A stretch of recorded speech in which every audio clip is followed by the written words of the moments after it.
ॐ नमो भगवते वासुदेवाय। ॐ नमो भगवते वासुदेवाय। ॐ नमो भगवते वासुदेवाय।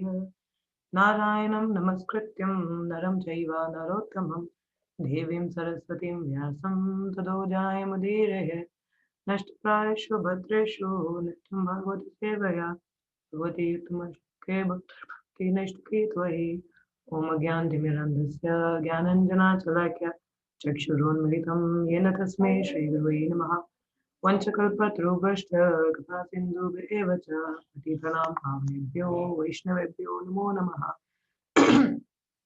जय श्री कृष्ण चैतन्य प्रभु नित्यानंद श्री अद्वैत गदाधर श्रीवासदि गौर भक्त वृंद। हरे कृष्णा कृष्ण कृष्णा हरे हरे, हरे राम राम राम हरे हरे। नमः विष्णुदेवाय विष्णुदेवाय।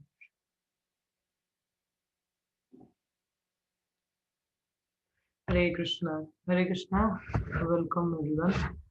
सो आज हम लोग श्रीमद् भागवतम प्रथम स्कंद पढ़ेंगे और इसमें जो है आज हम लोग literally will go through the introduction. तो थोड़ा भागवतम के बारे में हम इंट्रोडक्शन करेंगे और उसके बाद में हम इसका फर्स्ट कैंटो का फर्स्ट जो श्लोक है उस पर चर्चा करेंगे। तो श्रीमद् भागवतम जो है इसको इसका जो ग्लोरिफिकेशन है, कई ऐसे भागवतम में वर्सेस आएंगे जो भागवतम की खुद की उनके गुणगान करती है भागवतम की। जो श्रीमद् भागवतम है उसको अमला पुराण भी कहा जाता है। अमला पुराण मतलब वो होता है कि जिसमें अमला मतलब होता है जिसमें कोई भी फॉल्ट या दोष नहीं होता है, मतलब कोई भी उसमें कोई दोष नहीं देखा जा सकता या कुछ भी उसमें कोई कमी नहीं है अमल में। अमला मतलब, और पुराण होता है जो जिसमें बहुत सारी कहानियां जैसे स्टोरीज होती हैं। ठीक है, तो दिस इज अमला पुराण। और जैसे शंकराचार्य रहे हैं हमारे, ये शंकराचार्य जब आए थे तो उन्होंने बहुत सारे कमेंट्री मतलब किए हैं, कई स्क्रिप्चर्स पे उन्होंने कमेंट्री की है।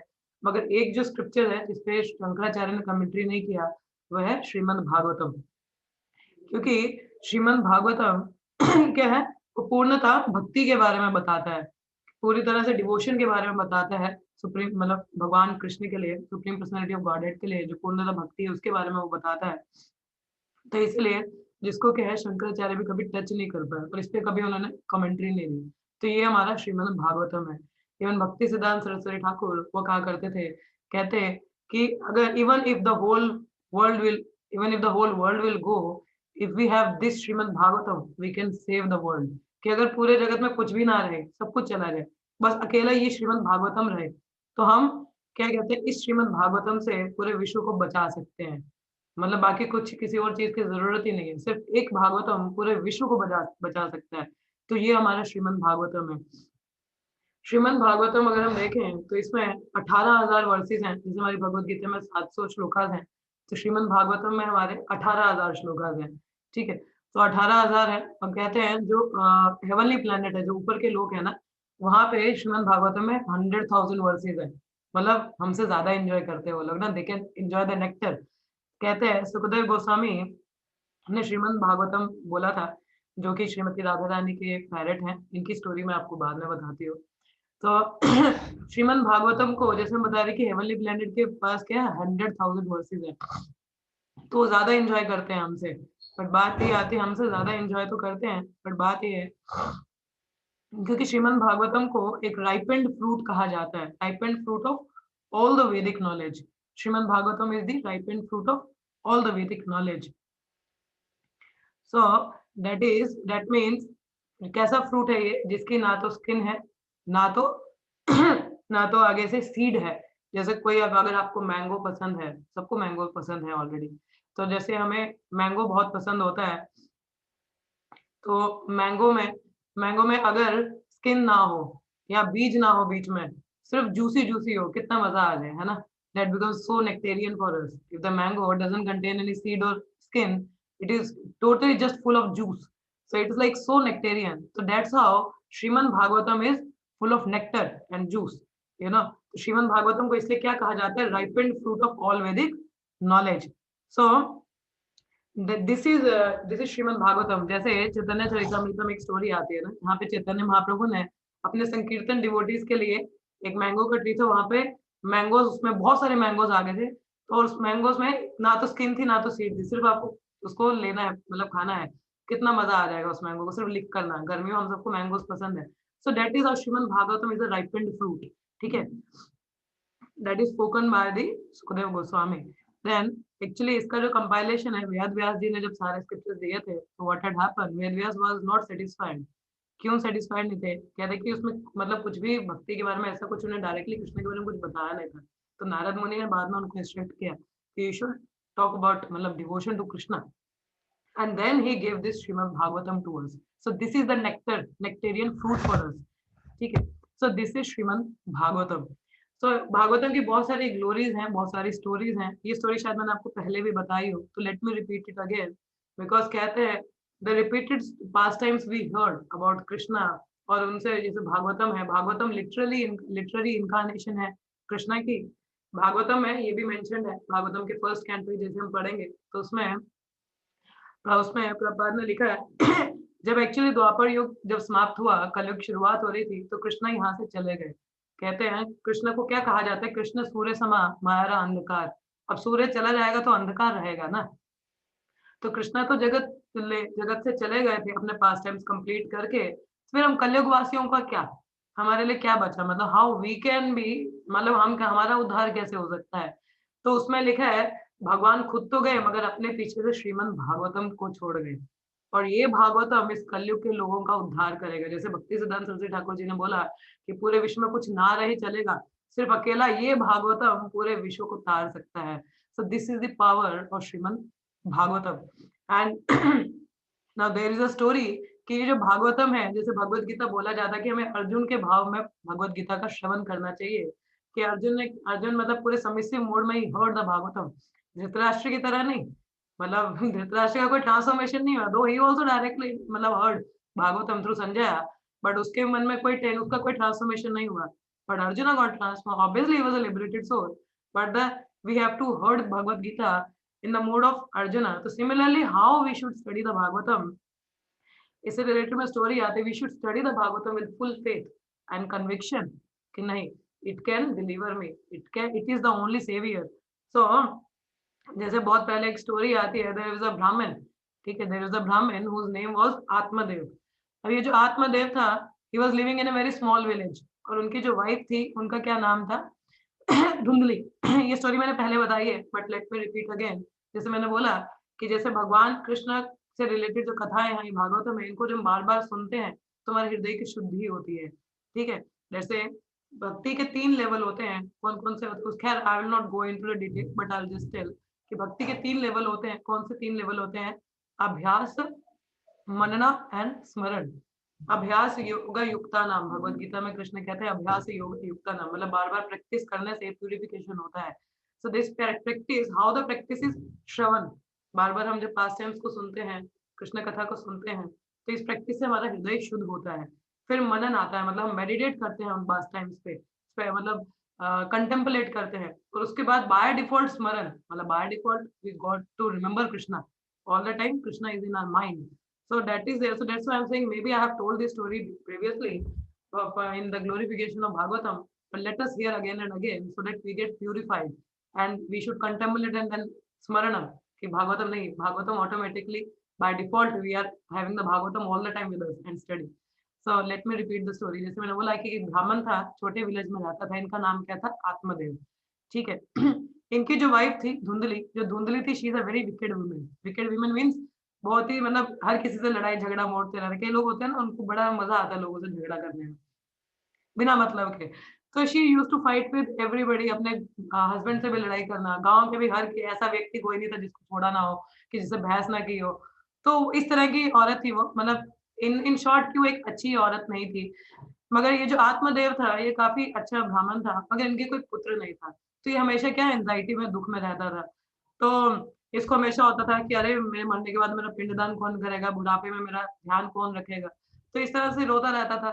तो एक दिन ये एक नदी के किनारे, लेक के किनारे गया, तो वहां पे ऐसे ही दुख में था ये, तो वहां पे एक ऋषिगण बैठे थे, संत थे। तो इसने देखा कि ऋषिगण है, मतलब संतों से जब भी सेजिस मिलते हैं हम लोग प्रयास करते हैं उनसे कुछ आशीर्वाद लें। तो इसने सोचा कि इनसे मैं बोलता हूँ कि मुझे बूंद दे दो कि मैं को एक पुत्र की प्राप्ति हो सके। तो उनको ब्राह्मण मतलब जो संत थे उनके पास गया, सेज के पास, उनको बोला प्लीज़ ये मतलब आप मुझे मेरे कोई बेटा नहीं है, I am so much anxiety, so give me मतलब बूंद दीजिए कि मेरा कोई पुत्र हो सके। तो उन्होंने बोला कि तुम इस जन्म की क्या बात कर रहे हो? तुम्हारे भाग्य में आगे की भी कई जनरेशन में तुम्हारे को पुत्र प्राप्ति नहीं है। तो मैं तुम्हें ये बोन नहीं दे सकता, मैं कैसे दे सकता हूँ? तुम्हारी है ही नहीं तुम्हारी किस्मत में। तो ये जो आत्मदेव ब्राह्मण थे इन्होंने बोला कि अगर आप मेरा फ्यूचर देख सकते हो, इतना आपको पावर है, आप मेरा फ्यूचर देख सकते हो तो आप मुझे ये बेनेडिक्शन भी दे सकते हो कि मेरा पुत्र हो। तो बोले कि अगर आप मुझे ये बेनेडिक्शन नहीं दोगे, तो मैं यहीं पे इस नदी में कूद के जान दे दूँगा। तो ये जो सेज थे इन्होंने सोचा अरे! ये जान दे देगा, मेरे सामने सुसाइड करेगा, मेरे को तो पाप लग जाएगा ब्रह्म हत्या का। अरे! क्या करें फिर? तो उन्होंने बोला कि अच्छा ठीक है, ये जो फल है, ये लेके जाओ और अपनी पत्नी को खिलाना, तो तुम्हें पुत्र की प्राप्ति हो जाएगी। तो उन्होंने बोला ठीक है, उनको धन्यवाद किया। जब वो घर आए तो उन्होंने अपनी पत्नी धुंधली को बोला कि ये जो फल है, इसका तुम सेवन करना, तो हमें इस तरह से मुझे एक सेज ने बेनेडिक्शन देके हमें पुत्र की प्राप्ति होगी। और ये धुंधली थी जैसे मैंने बोला ये बहुत विकेड वुमन थी, मतलब लड़ती रहती थी, इसका दिमाग ना शैतानी कार्यों में ही चलता था। तो इसने मन में ही सोचा कि अरे! मैं ये फल खाऊँगी, तो सेज ने दिया है तो पुत्र तो होगा ही होगा, मैं प्रेग्नेंट हो जाऊँगी, फिर मेरा वज़न बढ़ जाएगा, फिर वज़न बढ़ जाएगा तो अगर गाँव में डकैत आ गए तो मैं भाग नहीं पाऊँगी, तो मेरा क्या होगा? तो ऐसे वो सोचने लगी। तो बोला नहीं, नहीं, नहीं, मैं तो नहीं मुझे नहीं प्रेग्नेंट होना है, मैं तो नहीं ये फल खाऊँगी। तो मगर उसने अपने पति को नहीं बोला ऐसे में। तो उसको पता चला कि जो उसकी बहन है, वो मतलब कंसीव करने वाली है, मतलब कंसीव किया है, तो उसने अपनी बहन को अपने घर बुला लिया। अब अपनी बहन के साथ उसने कॉन्स्पिरेसी की, बोला कि एक काम करो, तुम यहाँ रहो, मैं तुम्हारी सेवा वगैरह करूँगी, तो जो पुत्र होगा वो तुम मुझे दे देना और ये जो फल है, इसको हम गाय को खिला देते हैं। एनी हाउ कोई नहीं मेरा नहीं तो गाय का बच्चा हो जाएगा, उसमें क्या है, खाने दो। तो ऐसा रहेगा। तो हुआ क्या अब 9 महीने बीत चुके थे, किसी को पता नहीं चला, अंदर-अंदर ही औरतें रहती थी। तो जब पुत्र हुआ, इनकी बहन को एक्चुअली जो बच्चा था वो पुत्र ही हुआ। तो इन्होंने धुंधली ने सभी लोगों को बोला कि ये मेरा पुत्र है। अब सबने मान भी लिया, किसी को पता थोड़ी ना है। सबने मान लिया, ये ढोंग करती थी कि ये प्रेग्नेंट है। तो इन्होंने जब पुत्र हुआ तो बताया सबको अरे मेरा पुत्र हुआ है। तो मतलब नाम की बारी आई नाम और उसी समय जो गाय थी जिसने फल खाया था, उन्होंने भी बच्चे को जन्म दिया, एक बछड़े को नहीं, बच्चे को जन्म दिया। बच्चे को जन्म तो दे दिया मगर उसके जो कान थे वो बछड़े की तरह थे, काफ की तरह, ठीक है? तो ये जो नाम था धुंधली थी, इसने बोला मेरा पुत्र है तो नाम मैं रखूँगी तो उसने क्या नाम रखा? धुंधुकारी। क्या नाम रखा उस बच्चे का? धुंधुकारी। और ये जो पुत्र था जो गाय का बच्चा हुआ था, जिसके कान गाय की तरह थे, तो आत्मदेव ब्राह्मण ने उनका नाम क्या रखा? गोकर्ण। क्या नाम रखा? गोकर्ण मतलब कर्ण मतलब कान और गाय की तरह कान थे ना, तो इसलिए उनका नाम क्या रखा? गोकर्ण रखा। तो अब ये जो धुंधुकारी था, ये बहुत ही मतलब कहते हैं ना जैसे जैसे ही चेतना होती है मतलब जैसे माता-पिता हैं वैसे ही बच्चे होते हैं। तो अब धुंधली तो आगे ही इतनी बुरी थी, तो ये जो बेटा था ये भी बहुत ही बुरा था मतलब हर जगह तंग करना, किसी को मारना, पीटना, लूटना, चोरी करना, बहुत तबाही मचाया था इसने। तो आत्मदेव ब्राह्मण थे ये बहुत परेशान हो गए, कहते बुढ़ापे में ऐसे पुत्र होने से तो कोई बूढ़ा बच्चा ही ना होता तो बेहतर था। कहते मैं बहुत परेशान हो चुका हूँ। तो जो गोकर्ण थे वो स्पिरिचुअली बहुत इंक्लाइंड थे मतलब वो मतलब आत्म साक्षात्कार के पथ पे थे। तो उन्होंने अपने पिताजी को बोला कि आप क्या करो आप गंगा किनारे जाओ और वहाँ पे तपस्या करो, भक्ति करो, ये सब छोड़ दो मोह माया। तो आत्मदेव को उन्होंने इंस्ट्रक्शन दिया और आत्मदेव चले गए घर छोड़ के। और ये जो गोकर्ण थे ये भी कुछ समय बाद क्योंकि इनका भी स्पिरिचुअली इंक्लाइंड था तो ये भी होली प्लेसेस में इन्होंने विजिट करना शुरू कर दिया। ये चले गए वहाँ से, वो भी चले गए। और पीछे कौन था? धुंधली और धुंधुकारी। अब ये जो धुंधली थी, ये भी अपने ये जो पुत्र था इससे बहुत परेशान हो गई और इसने इसी परेशानी में क्या किया क्योंकि रोज़ ही आता था कि तेरा बेटा चोर है, ये है, वो है।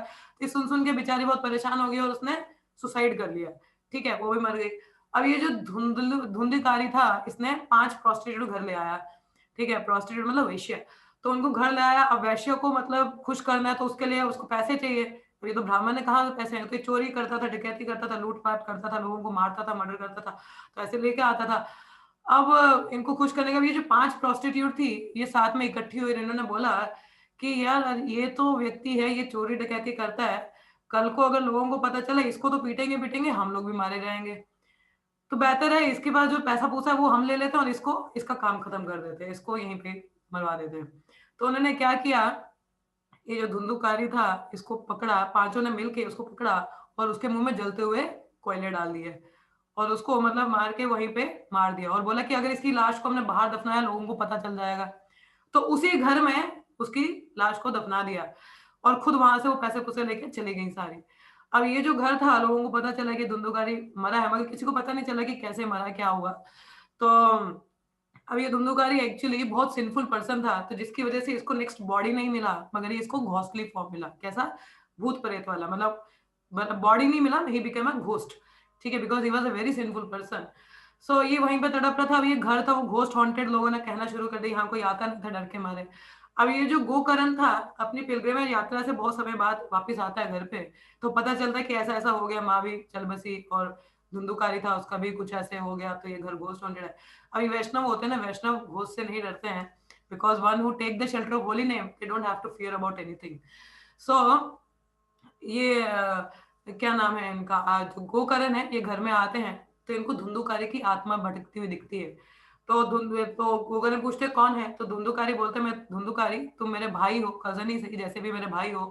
तो कहते हैं कि मैं ऐसे बुरी कंडीशन में हूँ। पता है जो आत्मा, जो घोस्ट होते हैं उनके पास बॉडी नहीं होती मगर डिजायर्स होती है, उनकी इच्छाएं होती है।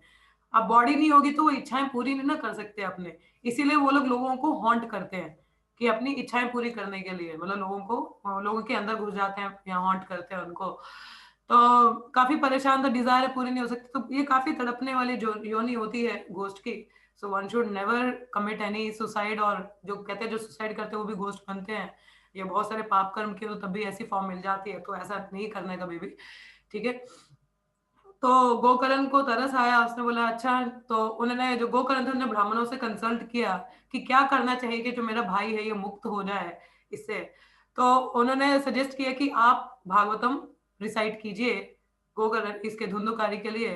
तो जिससे क्या है, अगर ये ध्यान पूर्वक इसको फेथ, अगर कोई भी श्रीमद् भागवतम को श्रद्धा पूर्वक सुनता है या प्रेम भाव से सुनता है, तो उस व्यक्ति का लिबरेशन हो जाता है और वो मुक्त हो जाता है जन्म मृत्यु के साइकिल से। ठीक है। So that's how we should hear the Shrimad Bhagavatam with full faith. ठीक है।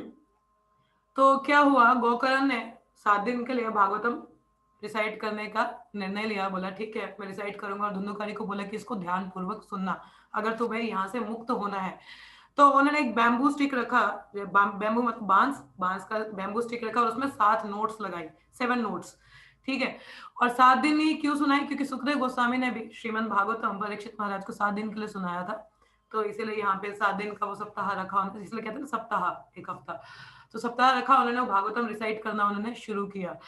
बहुत सारे लोग आने, उन्होंने भी भागवतम सुना गोकर्ण से, बहुत सारे लोगों ने सुना। और जैसे जैसे एक एक दिन बीतता था तो एक एक नोट जो है वो बैम्बू स्टिक से वो निकलती जाती थी, जिसके अंदर वो धुंधुकारी बैठा हुआ था। तो एक एक नोट वो खुलती जा रही थी। जैसे 7 दिन हुए तो ये जो धुंधुकारी था इसको नेक्स्ट बॉडी मिल गया, ये कह सकते हैं वो लिबरेट हो चुका था, लिबरेट हो गया। तो ऐसा मतलब कि ये उसने क्योंकि भागवतम उसने सुना तो ऐसा हुआ। तो कोई ये सवाल पूछ सकता है कि इतने लोग वहां बैठे थे भागवतम सुनने के लिए, बाकियों का लिबरेशन क्यों नहीं हुआ। अब वही बात आ गई कि जैसे भगवत गीता था वो तो धृतराष्ट्र ने भी सुना, है ना, अर्जुन ने भी सुना, संजय ने भी सुना। संजय ने तो लास्ट में कंक्लूजन दिया कि जिस तरफ भगवान कृष्ण है या अर्जुन है वहाँ गॉडेस ऑफ फॉर्चून है, everything is good there and that is the place of victory, कि जहाँ पे भगवान कृष्ण है अर्जुन है, ऐसे उन्होंने कंक्लूड किया था।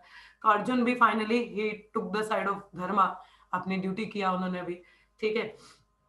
But who didn't change? Dhritarashtra didn't change because he didn't heard the Bhagavad Gita in a mood of hearing the Bhagavad Gita. वो attitude वो mood नहीं था, श्रद्धा नहीं थी, उसको सुना नहीं, मैसेज को लिया नहीं, इसेंस नहीं समझा। उसी प्रकार से जो भागवतम सप्ताह में हम बैठते, तो हम तो रोज हमारे इस्कॉन में ऐसा प्रोग्राम है कि रोज सुबह 8 बजे से 9 बजे तक भागवतम क्लास होता है, हर टेम्पल में मॉर्निंग भागवतम पढ़ा जाता है। तो यदि हम उसको श्रद्धा से ना सुने या फेथ से ना सुने तो हमारे अंदर भी ट्रांसफॉर्मेशन नहीं आएगा। If we are just reading for the sake of reading, if we are just hearing for the sake of hearing, that is not going to impact a lot. Obviously Bhagavatam सुनना बहुत इफेक्ट करता है हमें, मगर हम अगर उस श्रद्धा से ना सुने तो इतना इफेक्ट नहीं होने वाला। जैसे एक और स्टोरी है इसी से रिलेटेड मुझे याद आ रही है, एक बार मैंने शायद ये भी पहले सुनाई हो। बांग्लादेश में एक डिवोटी थे, उनकी जो वाइफ थी, मतलब वो चल बसी, तो बेटे अपने में बिजी हो गए अपने गृहस्थ में, तो इन्होंने बोला कि अब समय हो चुका है, मैं भी बूढ़ा हो रहा हूँ, तो मैं क्यों ना धाम चला जाऊं, वृंदावन जाके तो वहां अपना अंतिम समय बिताऊं और पूरा तरह भक्ति में लीन हो जाऊं। तो चले गए। अब मतलब वृंदावन में रोज परिक्रमा करते थे, तो एक दिन उनको भागवतम के श्लोका सुनाई दिए। तो उन्होंने देखा झाड़ के पीछे बैठ के कि एक जो बूढ़ा व्यक्ति है वो भागवतम पढ़ रहा है, मतलब बूढ़े सेज थे वहां पे, वो बहुत श्रद्धा से भागवतम पढ़ रहे हैं, और ऐसे पढ़ रहे हैं कि जैसे वो किसी को सुना रहे होते हैं। और उन्होंने आसपास देखा तो वहां कोई भी नहीं था, तो इस तरह से था, तो मगर रोज आके वहां सुनते थे। तो एक दिन ये जो बूढ़े व्यक्ति थे, इन्होंने इनको देख लिया, तो बोला कि आप मतलब सुन रहे, तो इन्होंने बाहर आके बोला कि मैं रोज यहाँ पे सुनता हूँ कि भागवतम श्लोकास, कि मैंने सुना, तो मैं रोज सुनता था यहाँ पे, पर मुझे ये समझ नहीं आ रहा कि आप सुना किसको रहे हो। तो उन्होंने बोला अच्छा, वो जो बूढ़ा सेज थे, उन्होंने बोला अरे तुमने नहीं देखा, कृष्णा सामने ही थे, मैं तो उन्हीं को सुना रहा था। बोला मैंने तो नहीं देखा। कहते नहीं, भागवतम मतलब कृष्ण स्वयं, तो मैंने तो उनको साक्षात में देख रहा था। कहते मैंने तो नहीं देखा, ऐसे कैसे हो सकता है, कृष्ण देख रहे हैं आपको। तो कहते नहीं, तुम भी भागवतम पढ़ोगे, ध्यान से सुनोगे, तो तुम भी भगवान का साक्षात दर्शन कर सकते हो। कहती अच्छा। तो उन्होंने जब भागवतम ध्यान पूर्वक सुना, तो सामने एक वृक्ष था जो बीच से फट गया, और वहां से भगवान का तेज निकला, और भगवान का रूप उसने देखा, और वो व्यक्ति मूर्छित हो गया, मतलब अनकॉन्शियस इन एक्सटेसी। जब अनकॉन्शियस हो गया तो वो बूढ़े व्यक्ति की लैप के ऊपर था, तो जब वो उठा तो उसने बोला ऐसा क्या देखा। तो उन्होंने बोला ये भागवतम का पावर है, अगर हम भागवतम श्रद्धा से देखते हैं ना, क्योंकि भगवान जो भागवतम है, कहते हैं भगवान जो पहले दो स्कंद भगवान के चरण है, फिर आगे आगे करके मतलब जो 10वां स्कंद भगवान का मुखार विंद है।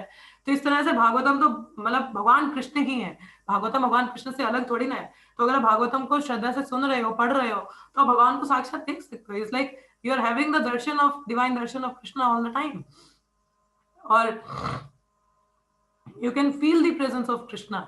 So that's how it purifies our consciousness. So that's what matters. So we have to hear the Bhagavatam in a proper mood, in with full श्रद्धा। तो इसलिए गोकर्ण का क्या हुआ, लिबरेशन, उसको मुक्ति मिला। सो this is the power of Bhagavatam.